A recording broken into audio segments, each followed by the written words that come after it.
Praise the lord. ప్రకటన గ్రంథము 2వ అధ్యాయము 17వ వచనం చదువుకుందాం.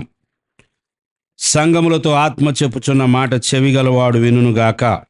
జయించువానికి మరుగయున్న మన్నాను భుజింపనిత్తును, మరియు అతనికి తెల్లరాతి నిత్తును. ఆ రాతి మీద చెక్కబడిన ఒక క్రొత్త పేరుండును. పొందిన వానికే గాని అది మరి ఎవనికి తెలియదు. ప్రార్థన చేసుకుందాం. ప్రేమ కలిగి మా తండ్రి, చదవబడిన లేఖనము ద్వారా మాతో మాట్లాడండి నాయనా.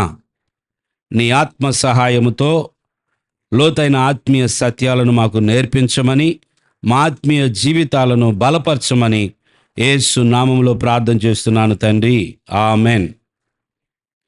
దేవుని బిడ్డలారా, 2వ అధ్యాయం 17వ వచనము ప్రకటన గ్రంథములో చదవబడిన లేఖనం నుంచి ఒక మాట మీద మనసు పెడదాం. జయించువానికి మరుగై ఉన్న మన్నాను భుజింపనిత్తును. దేవుడు తన ప్రజలు జయించాలని కోరుకుంటూ ఉన్నాడు. ఆ జయించే వారికి దేవుడు చేసే మేలు ఏమిటంటే, మరుగై ఉన్న మన్నాను భుజింపనిత్తును అంటున్నాడు. మరుగై ఉన్న మన్నా ఏమిటి? ఈ ఆహారము ఎలా మనకి దొరుకుతుంది? దేవుడు ఈ మరుగై ఉన్న మన్నా గురించి తన లేఖనాల ద్వారా ఏం మాట్లాడుతున్నాడనేది ఈరోజు మనం తెలుసుకోబోతూ ఉన్నాం. యోహాను రాసిన మొదటి పత్రిక 2వ అధ్యాయములో 16వ వచనము ఇలాగున్నది. లోకములో ఉన్నదంతయు అనగా శరీరాశయు, నేత్రాశయు, జీవపు డమ్మమును తండ్రి వలన పుట్టినవి కావు, అవి లోక సంబంధమైనవే. లోకములో శరీరాశ, నేత్రాశ, జీవపు డమ్మం, ఇవి లోక సంబంధమైనవంట. ఏముందు లోకములు అంటే శరీరాశ, నేత్రాశ, జీవపు డమ్మం. అదే యోహాను పత్రికలో 5వ అధ్యాయము 4వ వచనం చూసినట్లయితే, దేవుని మూలముగా పుట్టిన వారందరూ లోకమును జయించుదురు, లోకమును జయించిన విజయము మన విశ్వాసమే. ఒక వ్యక్తి మారు మనస్సు పొంది 2వ జన్మ అనుభవం పొందుకున్నప్పుడు అతడు దేవుని మూలంగా పుట్టినవాడు. ఈ దేవుని మూలముగా పుట్టిన వారందరూ అంట ఏం జయిస్తారు? లోకాన్ని జయించుదురు. ప్రకటన గ్రంథములో జయించిన వారికి మరుగైన మన్నా, లోకమును జయించుదురు అని ఇక్కడ మనం చూస్తున్నాం. ఏముందు లోకములో అంటే శరీరాశ, నేత్రాశ, జీవపు డంబము. సో జయించేవారుగా మనం ఉండాలంటే మొట్టమొదటిది 2వ జన్మ, నూతన జన్మ అనుభవము కావాలి. ఒకడు దేవుని మూలముగా పుడితే తప్ప లోకమును జయించలేడు. లోకమును జయించాలి అంటే విశ్వాసము కావాలి. విశ్వాసము ద్వారా లోకములో ఉన్న దానిని మనం జయించవచ్చు అని మనం గమనిస్తున్నాం. సరే, జయించు వారికి ప్రకటన గ్రంథంలో మనం చదువుకున్నట్లుగా దేవుడు వాగ్దానం చేస్తున్నది ఏమిటయ్యా అంటే, మరుగైన మన్నా ఇస్తానంటున్నాడు. మరుగైన మన్నా, మన్నా అనే దాని గురించి మొదటిగా మనము పాత నిబంధనలో చదువుతాం. మన్నా గురించి చూసినట్లయితే పాత నిబంధన గ్రంథము నిర్గమాకాండము 16వ అధ్యాయంలో మనం చూసినట్లయితే 16వ అధ్యాయంలో ఇశ్రాయేలీలు ఐగుప్తు దేశము నుండి బయలుదేరి దేవుడు వాగ్దానము చేసిన కనాను దేశానికి ప్రయాణించే ప్రయాణము గురించి వ్రాయబడి ఉన్నది. వారు ఐగుప్తు నుండి బయలుదేరిన తర్వాత 2వ నెల 15వ దినమున ఏలీమునకును సీనాయికిని మధ్యనున్న సీను అరణ్యమునకు వచ్చారు. ఈ ప్రయాణములో వీరు 2వ నెల 15వ తేదీన ఈ అరణ్యములోనికి వచ్చినట్లుగా వ్రాయబడి ఉంది. ఈ అరణ్యంలో వీరు ఏం చేశారయ్యా అంటే, ఇశ్రాయేలీల సమాజం అంతా మోషే, అహరోనుల మీద సణిగారు. దేని గురించి వీళ్ళ సణుగు? ఎందుకని దేవుని సేవకుల మీద వీరు సణిగి ఉన్నారంటే, అరణ్యములో వీరికి కావలసిన మాంసము దొరకట్లేదని, వీరికి కడుపు నిండా ఆహారము దొరకట్లేదు. సుమారుగా 10 లక్షల మంది. ఇంతమందికి అరణ్యములో ఆహారము ఎలా వస్తుంది? సో ఆహారము దొరకక వీరు సణిగినట్లుగా చూస్తూ ఉన్నాం. అలాంటి సమయంలో దేవుడు మోషేతో మాట్లాడతాడు. ఏంటంటే దేవుడు మోషేకి వాగ్దానం చేసిన మాట అదే 16వ అధ్యాయం 7వ వచనంలో చూసినట్లయితే, యెహోవా మీద మీరు సణిగిన సణుగులను ఆయన వినుచున్నాడు. ఉదయమున మీరు యెహోవా మహిమను చూచెదరు.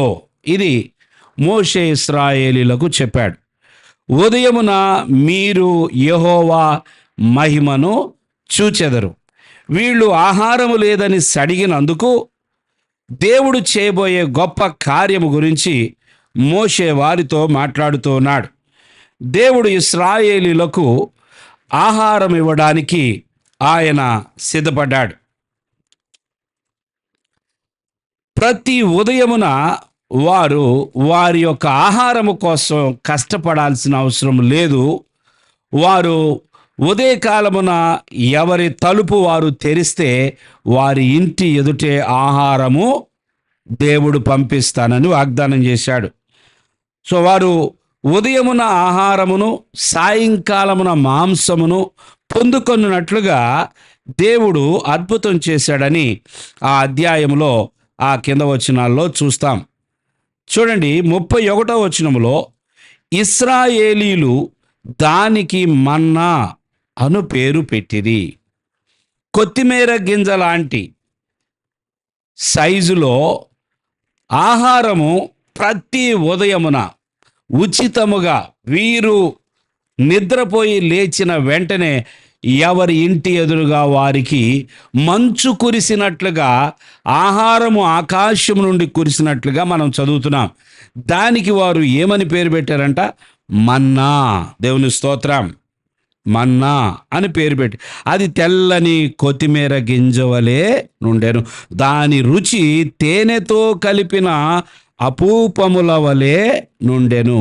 ఇది ప్రియులారా, అరణ్యములో వీరు కష్టపడకుండానే దేవుడు ఉచితంగా వీరికి ఆహారం ఇవ్వడము ప్రారంభించాడు. నిజంగా ఇది ఎన్నడూ వారు చూసిన ఆహారము కాదు. ఐగుప్తు దేశములో కానీ అంతకు ముందు కానీ ఎప్పుడు వీరు ఆహారాన్ని తిని ఉండలేదు. ఇది ఒక ప్రత్యేకమైన ఆహారము. అరణ్యములో దేవుడు ఇశ్రాయేలీలను పోషించటానికి ఈ ప్రత్యేకమైన ఆహారం ఇచ్చినట్లుగా చూస్తున్నాం. 32వ వచనము, మరియు మోషే ఇట్లనెను, యెహోవా ఆజ్ఞాపించినదేమనగా, నేను ఐగుప్తు దేశం నుండి మిమ్మల్ని బయటికి రప్పించినప్పుడు అరణ్యములో తినుటకు నేను మీకు ఇచ్చిన ఆహారమును మీ వంశస్థులు చూచినట్లు వారు తమ యొద్ద ఉంచుకొనుటకు దానితో ఒక ఓమేరు పట్టు పాత్ర నింపుడనెను.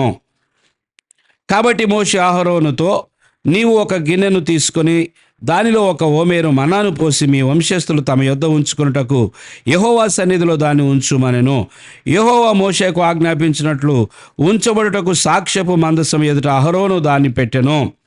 ఇశ్రాయేలీలు నివసింపవలసిన దేశమునకు తాము వచ్చు 40 ఏండ్లు, గమనించండి, ఇశ్రాయేలీలు తాము రావలసిన ప్రాంతానికి పాలు తేనెలు ప్రవహించు కనాను దేశాన్ని ఇస్తానని దేవుడు వాగ్దానం చేశాడు.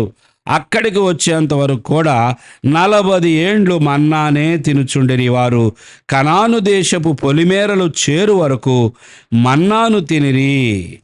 దేవుని స్తోత్రం. ఇది చాలా అద్భుతమైన ఆహారము. ఇశ్రాయేలీలు ఆహారము లేదని సణిగినప్పుడు దేవుడు చేసిన ఒక గొప్ప కార్యము. ఈ 40 సంవత్సరాలు వీరు కష్టపడింది ఏమీ లేదు. ఉదయమున ఆహారము, సాయంత్రమున మాంసము, పూరేళ్లు వచ్చి వారి యొక్క పాళెముల ఎదుట పడినట్లుగా మనము చదువుతున్నాం మిగతా భాగంలో. పిల్లలు గమనించండి, మన్నా అనే మాట మనం అక్కడ చూస్తున్నాం. మరి ప్రకటన గ్రంథంలో దేవుడు చెప్తున్న మరుగైన మన్నా ఏమిటి? మరుగుగా లేదా దాచపెట్టబడిన ఆ మన్నా, హిడెన్ మన్నా ఏమై ఉన్నది అనేది మనము ఆలోచించాల్సిన వారమై ఉన్నాం. ఇదే మన్నా గురించి కీర్తనాకారుడు 78వ కీర్తనలో చూస్తే, 78వ కీర్తన 23వ వచనం నుండి చదువుదాం.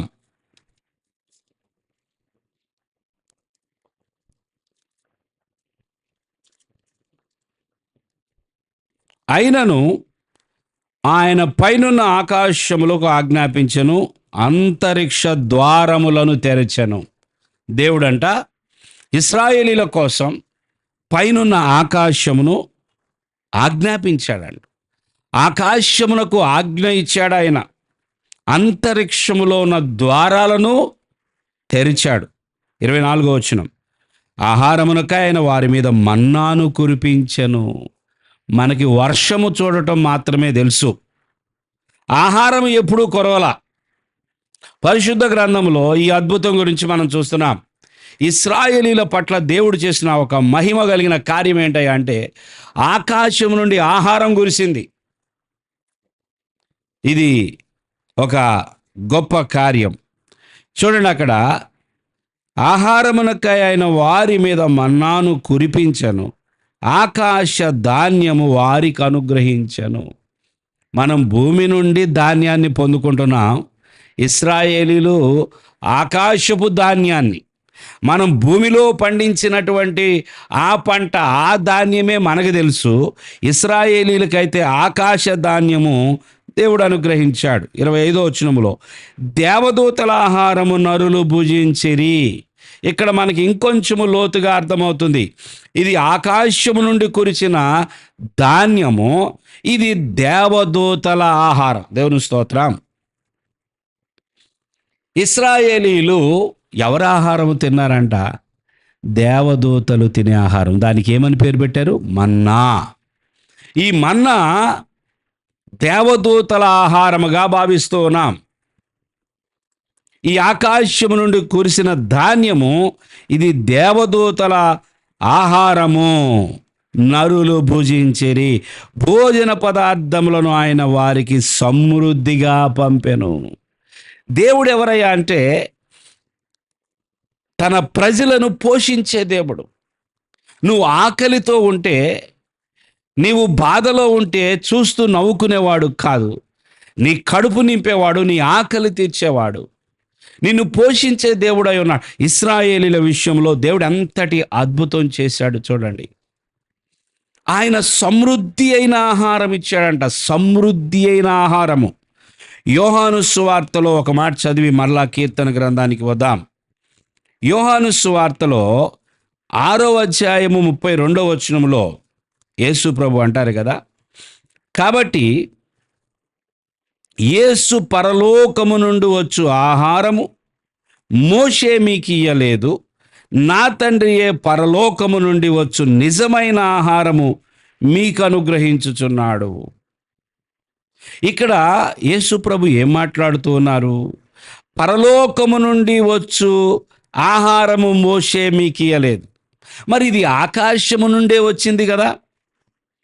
నా తండ్రియే పరలోకము నుండి వచ్చు నిజమైన ఆహారం అంటే వారికి వచ్చింది ఆహారమే, కానీ మరొక ఆహారము, నిజమైన ఆహారము ఒకటి ఉన్నది అని ఇక్కడ ప్రభు తెలియచేయడానికి ప్రయత్నం చేస్తున్నారు. చూడండి, యోహాను సువార్త 10వ అధ్యాయము 10వ వచనంలో ప్రభు ఏమంటారంటే, గొర్రెలకు జీవము కలుగుటకును అది సమృద్ధిగా కలుగుటకును నేను వచ్చి తినని మీతో నిశ్చయముగా చెప్పుచున్నాను.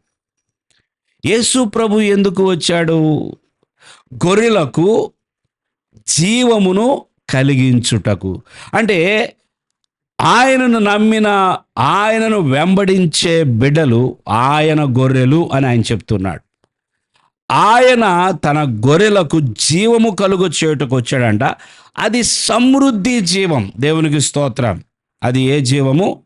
సమృద్ధి జీవం. ఈ సమృద్ధి జీవము ఇవ్వడానికి యేసు ప్రభు ఈ లోకానికి వచ్చాడు. ఇక్కడ చూసినట్లయితే సమృద్ధిగా ఆహారం ఇచ్చాడు. సో దేవుడు ఎప్పుడూ కూడా అరాకొర ఇచ్చే దేవుడు కాదు. దేవుడు సమృద్ధినిచ్చే దేవుడు. దేవుని స్తోత్రం. దేవుడు చాలీ చాలినట్లుగా ఇచ్చే దేవుడు కాదు, సమృద్ధినిచ్చే దేవుడు. ఆయనిచ్చే ఆహారము సమృద్ధిదే, ఆయనిచ్చే జీవము సమృద్ధిదే. కీర్తన గ్రంథములో 78లో మరలా చదువుతున్నాను, భోజన పదార్థములను ఆయన వారికి సమృద్ధిగా పంపెను. ఆకాశమందు తూర్పు గాలి ఆయన విసర చేసెను, తన బలము చేత దక్షిణపు గాలి రప్పించెను. తూర్పు గాలి రావాలన్నా, దక్షిణపు గాలి రావాలన్నా ఆయన ఆజ్ఞాపించాల్సిందే. దేవుని స్తోత్రం. మనం చాలాసార్లు అమ్మో ఈరోజు గాలే లేదు, అసలు చాలా ఒక్కగా ఉన్నది, వేడిగా ఉంది అనుకుంటాం కదా. తూర్పు నుండి గాలి రావాలన్నా, దక్షిణం నుండి గాలి రావాలన్నా అది దేవుడు విస్తర చేయాలని మాట ఇక్కడ చదువుతూ ఉన్నాం. చూడండి 27వ వచనంలో, ధూళి అంత విస్తారముగా మాంసమును. ఏమిచ్చాడు దేవుడు ఇశ్రాయేలీయులకి? అయ్యో మాకు మాంసము లేదే, మేము ఐగుప్తు దేశంలో అక్కడ మాంసాన్ని వండుకున్నప్పుడు అప్పుడే చచ్చిపోతే బాగుండేదే, ఈ అరణ్యంలోకి తీసుకొచ్చి మాకు ఆహారం లేకుండా మాంసం లేకుండా చేశారే అన్నప్పుడు దేవుడు మాంసాన్ని ఇచ్చాడు. ఎలాగిచ్చాడంట? ధూళి అంత విస్తారముగా. ధూళిని ఎవరైనా లెక్కించగలరా? ధూళిని చూసినప్పుడు అది ఇంత అని చెప్పగలరా? ధూళి, దానికి మితము లేదు. ధూళి అంత విస్తారముగా మాంసమును, సముద్రపు ఇసుక రేణువులంతా ఎవరు లెక్కించగలరు? సముద్రము దగ్గర ఉన్న ఇసుక రేణువులను ఎవరు లెక్క పెట్టగలరు? ఇసుక రేణువులంత విస్తారముగా రెక్కలు గల పిట్టలను ఆయన వారి మీద కురిపించెను. ఇది దేవుడు చేసిన అద్భుతం. ఇశ్రాయేలీయుల విషయంలో దేవుడు ఏ విధమైన ఆహారం ఇచ్చాడో చూడండి. అరణ్యములో ప్రయాణములో ఉండగా వారు ఆకలితో అలమటించి చచ్చిపోకుండా దేవుడు వారికి ఆహారం ఇచ్చాడని, ధూళి అంత విస్తారంగా మాంసమును, ఇసుకరేణములంత విస్తారముగా రెక్కలు గల పిట్టలను ఆయన వారికి అనుగ్రహించాడు. వారు 29లో, వారు కడుపారా తిని తనిసిరి, వారు ఆశించిన దానిని ఆయన అనుగ్రహించును, ఆయన ఇచ్చాడు. దేవుని స్తోత్రం. ఎంత ఆశపడితే అంత ఇచ్చినట్లుగా చూస్తున్నాం. సో 40 ఏండ్లు ఇశ్రాయేలీయులు ఆహారమును తీసుకున్నారు. 40 సంవత్సరములు ఆకాశము నుండి కురిసిన ఆహారమును వారు భుజించారు. దేవుడు అద్భుతంగా వారికి సహాయం చేశాడు. దాన్ని మన్నా అన్నారు. మనం ఇందాక చదువుకున్నాం. మరలా యోహాను సువార్త 6వ అధ్యాయానికి వచ్చినట్లయితే 6వ అధ్యాయములో, పరలోకము నుండి వచ్చు ఆహారము మోషే మీకు ఇవ్వలేదు. అంటే పరలోకములో ఇంకొక ఆహారం ఉన్నది. ఇప్పుడు ఆకాశము నుండి కురిసిన మన్నా అది దేవదూతల ఆహారం. దేవదూతల ఆహారము కాని మరొక ఆహారము, నిజమైన ఆహారము తండ్రి యొద్ద ఉన్నది అనే విషయము ప్రభు చెప్తున్నారు ఇక్కడ. చూడండి 6వ అధ్యాయములో 33వ వచనం చదువుతున్నాను. పరలోకము నుండి దిగివచ్చి లోకమునకు జీవమునిచ్చున్నది. పరలోకము నుండి దిగివచ్చి లోకమునకు, అంటే మనుషులందరికీ జీవమునిచ్చున్నది దేవుడు అనుగ్రహించు ఆహారమునై ఉన్నదని మీతో నిశ్చయముగా చెప్పుచున్నాను. ప్రభు దేని గురించి మాట్లాడుతూ ఉన్నాడు ఇక్కడ? లోకమంతటికి జీవమునిచ్చే ఆహారము గురించి మాట్లాడుతూ ఉన్నాడు. ఇశ్రాయేలీలకు 40 ఏండ్లు వచ్చిన ఆహారం గురించి కాదు, ఆ మన్నా గురించి మాట్లాడటం లేదు. ప్రభు మాట్లాడుతున్న మన్నా మరొకటి, ఆయన చెప్పుచున్న ఆహారం మరొకటి. లోకమునకు జీవమునిచ్చున్నది. 10వ అధ్యాయంలో చదివాము, గొర్రెలకు జీవము కలుగుటకును, అది సమృద్ధిగా కలుగుటకును. లోకములో ఉన్న మనుష్యులు జీవించాలి అంటే, జీవించటం అంటే ఈ భూమి మీద 70-80 ఏళ్ళు జీవితం గురించి మాట్లాడతలేదు. యేసు ప్రభు చెప్తున్న జీవము అది తాత్కాలికమైనది కాదు. ఆయన మాట్లాడుతున్న జీవము సమృద్ధి అయిన జీవం. ఈ సమృద్ధి అయిన జీవం ఆమన్నా అయితే జీవించుటకు 40 సంవత్సరాలు వారికి అనుగ్రహించబడింది. కానీ యేసు ప్రభువు చెబుతున్న ఆహారం అయితే ఇది సమృద్ధి జీవం. ఏమిటి సమృద్ధి జీవము అంటే, యోహాను సువార్తలో 10వ అధ్యాయం 28వ వచనంలో ప్రభు ఒక మాట మాట్లాడుతున్నారు.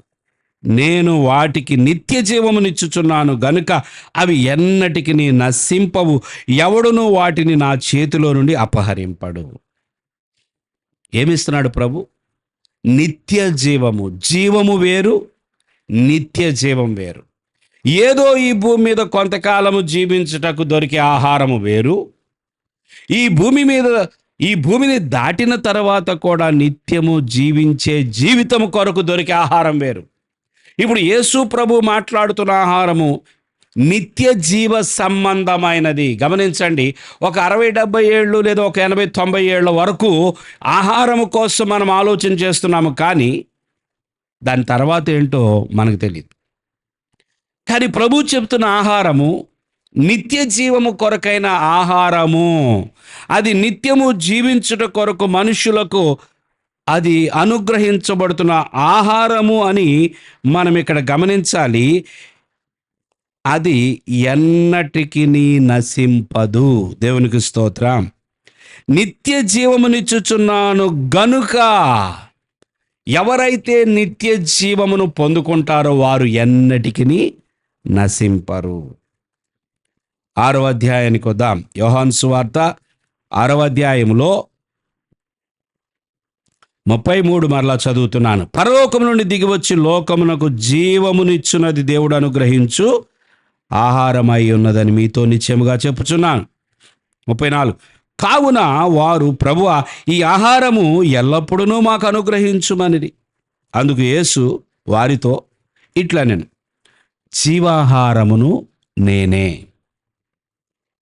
అంటే తండ్రి యొద్ద నుండి భూమి మీదకి వచ్చిన జీవింపజేసే ఆహారము, ఒక మనిషి జీవించుటకు కావలసిన ఆహారము మరొకటి ఏది కాదు, అది ప్రభు అయిన యేసుక్రీస్తు. ప్రభువుకి మహిమ కలుగును గాక. మనము ఎప్పుడు చూసినా భౌతికమైన ఆహారం గురించే ఆలోచిస్తున్నాము. మనలను జీవింపచేసేది ఒక ఆహారము ఉన్నది. ఆ ఆహారము ఎవరో కాదు, యేసుక్రీస్తే అని గమనించాలి. దేవునికి స్తోత్రం. ప్రభు అన్నాడు కదా, జీవాహారమును నేనే, జీవాహారము నేనే, నా యొద్దకు వచ్చువాడు ఏ మాత్రమును ఆకలి గొనడు. 36 నా యందు విశ్వాసముంచు వాడు ఎప్పుడును దప్పిక గొనడు. జీవాహారము నేనే. మీరు జీవించాలి అంటే నిజమైన ఆహారము నేనే, పరలోకము నుండి దిగి వచ్చిన ఆహారము నేనే, మీకోసం మరుగుగా ఉన్న ఆహారము నేనే. అనగా ప్రకటన గ్రంథములో చెప్పబడుతున్నటువంటి మరుగై ఉన్న మన్నా నేనే. ఆ మన్నా అయితే 40 ఏళ్ళు తిన్నారు వాళ్ళు. ఆ మన్నా ద్వారా నిత్య జీవం పొందుకోలేదు, కానీ ఆ మన్నా ద్వారా 40 ఏళ్ళు బ్రతికారు. ఆ 40 సంవత్సరాల అరణ్యములో పోషించబడ్డారు, కానీ వారి పాపములు క్షమించబడి నిత్యము జీవించే వరమైతే పొందుకోలేదు. ఈ మన్నా ఇదే మరుగైన మన్నా, దేవుడు దాచి ఉంచిన మన్నా, మనుషులందరి కోసము దేవుడు అనుగ్రహించిన మన్నా, మరుగై ఉన్న మన్నా ప్రభు అయిన యేసుక్రీస్తు. ఆయన యందు విశ్వాసం ఉంచిన వాడు ఎన్నడూ దప్పిక కొనడు, ఆయన యందు విశ్వాసం ఉంచిన వాడు ఎన్నడూ ఆకలి కొనడు. అనగా మన ఆత్మకు కావలసిన ఆహారము, మనలను నిత్యము జీవింపజేసే జీవాహారము యేసుక్రీస్తు. ఆ జీవాహారమై ఉన్న యేసయ్యను ఎవరైతే విశ్వసిస్తారో వారు నిత్యము జీవిస్తారు. ఇది ఉచితమే. 40 ఏళ్ళు ఆకాశం నుంచి కురిసిన ధాన్యము, అది ఉచితమే. పరలోకము నుండి మనందరి కోసం దిగి వచ్చిన ప్రభువైన యేసుక్రీస్తు ఉచితమే. ఆయన జీవాహారమై ఉన్నాడు. ఆయన ద్వారా జీవించుట అనేది సాధ్యమవుతుంది. అందుకే ప్రభు, నేనే మార్గమును సత్యమును జీవమునై ఉన్నాను, నేనే జీవమునై ఉన్నాను. జీవము కావాలంటే నేనే అని ప్రభు అంటూ ఉన్నాడు. ప్రియులారా, ఆయన మార్గమై ఉన్నాడు, ఆయన సత్యమై ఉన్నాడు, ఆయన జీవమై ఉన్నాడు అంట. పునరుత్థానమును జీవమును నేనే. ఒకవేళ చనిపోతే మీరు భయపడక్కర్లేదు, పునరుత్థానము నేనే అంటున్నాడు, జీవమును నేనే అంటున్నాడు. ఆ జీవమును సంపాదించుకోవాలి, ఆ మరుగై ఉన్న మన్నాను సంపాదించుకోవాలి. ఆ మరుగై ఉన్న మన్నా మరొకటి ఏదో కాదు, అది యేసుక్రీస్తు అని మనకి లేఖనము ద్వారా అర్థమవుతుంది. ఆది కాండములో ఆదాము అవలకు దేవుడు ఆజ్ఞాపించాడు, ఈ తోటలో ఉన్న చెట్ల ఫలములన్నీ నిరభ్యంతరంగా తినొచ్చు, కానీ చెట్టు మధ్యలో ఆ తోట మధ్యలో ఒక చెట్టు ఉన్నది, అది తినవద్దు అని ప్రభు ఆజ్ఞాపించాడు. గమనించండి, ఆ తోటలో ఎన్నో చెట్లు ఉన్నాయి. ఒక చెట్టు పేరేమో మంచి చెడ్డల తెలివినిచ్చు చెట్టు, మరొక చెట్టు జీవవృక్షం అంట. అంటే అది తీసుకుంటే జీవిస్తానే ఉంటారు. ఈ మంచి చెడ్డల తెలివినిచ్చు చెట్టు ఉన్నది, దాని జోలికి వెళ్ళొద్దు ప్రభు ఆజ్ఞాపించు. మీరు తీసుకోవలసిన ఆహారము ఎంతో ఉంది, మీరు తీసుకోకూడని ఆహారము ఒకటి ఉంది. దేవుడు ఏం చెప్తున్నాడు మొదటి నుంచి, మనుష్యులు దేవుడు వారి పట్ల ఉన్న ప్రణాళికను ఎరగాలని కోరుకుంటూ ఉన్నాడు. మనుషులు దేవుని యొద్దకు వచ్చి దేవుడు చెప్పింది చేయడం ద్వారా వారు నిత్యము జీవించేవారు అవుతారని తెలుసుకోవాలని దేవుడు కోరుకుంటున్నాడు. ఇక్కడ చూసినట్లయితే వారు ఏదైతే వద్దు అని చెప్పబడిందో ఆ చెట్టు ఫలాన్ని తిన్నారు, పాపములో పడిపోయారు. ఆ తర్వాత జీవవృక్ష ఫలాన్ని తీసుకుందామని చెప్పి బయలుదేరితే దేవుడు ఆపు చేశాడు. దేవుడు కరుణామయుడు, ప్రేమమయుడు గనుక వారు పడిపోయిన స్థితిలో, వారు పాపపు స్థితిలో, పాపములో జారిపోయినప్పుడు ఆ జీవవృక్ష ఫలాన్ని తీసుకొని అలాగే అదే పాపములో బంధించబడతారని ఇష్టపడక వారి పాపానికి ప్రాయశ్చిత్తము చేయునట్లుగా, వారి పాపానికి విరుగుడు చేయనట్లుగా వారిని ఆ జీవవృక్షం వైపుకి వెళ్ళనివ్వలేదు. అక్కడున్న జీవవృక్షము మరొకటి ఏదో కాదు, అది కూడా ప్రభు అయిన యేసుక్రీస్తు. ఇలారా, యేసు ప్రభు నీవు నేను జీవించుటకు ఆయన మన ఎదుటికి వస్తున్నాడు. అనేక సార్లు ఆయన మనకి దొరకాలని ఆశపడుతున్నాడు. మనము ఆయనను తప్పించి వేరొక వైపు వెళ్ళడము ద్వారా ప్రతిసారి ఆ జీవాన్ని కోల్పోతామనే విషయాన్ని గ్రహించాలని దేవుడు కోరుకుంటున్నాడు. కనుక మనం ఈ లేఖనాలను బట్టి దేవుడు దాచి ఉంచిన మరుగైన మన్నా మరొకటి ఏదో కాదు, మన నిత్యము జీవింపచేసే యేసుక్రీస్తు. ఆయన మాత్రమే నిత్య జీవము ఇవ్వగలడు. ఆయన జీవవృక్షమునకు సాదృశ్యమై ఉన్నాడు, ఆయనే జీవాహారమై ఉన్నాడు. ఆయనను తీసుకొనుట ద్వారా మనము నిత్యము జీవిస్తామని లేఖనాలు సెలవిస్తున్నాయి. గనుక ఈరోజు నీవు నిత్యము జీవించాలి అనే ఆశ కలిగిన వ్యక్తివైతే యేసు వైపుకు తిరుగు. ప్రభువా, ఈ భూమి మీద ఎంత ఆహారం తీసుకున్నా, ఎటువంటి ఆహారం తిన్నా ఒకరోజు ఈ భూమిని విడిచిపెట్టి వెళ్ళాల్సిందే. అయితే ఆ తర్వాత నేను జీవించాలి అంటే, ఈ భూమి తర్వాత కూడా నేను నిత్యము జీవించాలంటే ఆ నిత్య జీవము కేవలం నువ్వే ఇస్తావు. నువ్వే ఆ ఆహారం అయి ఉన్నావు, నీవే నాకు మరుగైన మన్నావై ఉన్నావు. ఆ మరుగైన మన్నావైన నీవు నాకు కావాలి ప్రభువా. తండ్రిని వేడుకుందాం, ప్రభువా నాకు మరుగైన మన్నా అనగా ఆ దాచిపెట్టబడిన ఆ జీవాహారం అనగా ఆ ప్రభు అయిన యేసుక్రీస్తు నాకు కావాలి. ఆ ప్రభు యందు విశ్వాసం ఉంచుతానని మనము మన మనస్సును మార్చుకొని యేసు ప్రభుని వెంబడించే వారంగా ఉందాం. ఆ ప్రభు మిమ్మల్ని నిత్యము జీవించున్నట్లుగా చేయటం మాత్రమే కాదు, ఈ భూమి మీద జీవితంలో కూడా మరి ఆయనే మీకు పోషకుడిగా ఉండి మిమ్మలను దీవించి మీ కుటుంబాన్ని ఆశీర్వదించునుగాక. దేవుడు ఈ మాటల్లో మీ వినికిడిలో దీవించునుగాక. ఆమేన్. Praise the lord. ప్రార్థన చేసుకుందాం. ప్రేమ కలిగిన మా తండ్రి, ఈ మాటలు విన్న నీ బిడ్డలను దీవించండి. మరుగైన మన్నా నీవే అని జీవాహారము నీవే అని, నిత్య జీవం ఇచ్చేది నీవే అని గ్రహించి నీ వైపు తిరుగులాగున సహాయం చేయమని ప్రభువా, నీ ద్వారా అనుదినము పోషించబడే కృప మాకు దయచేయమని యేసు నామములో ప్రార్థిస్తున్నాము తండ్రి. Amen. Praise the Lord. God bless you all.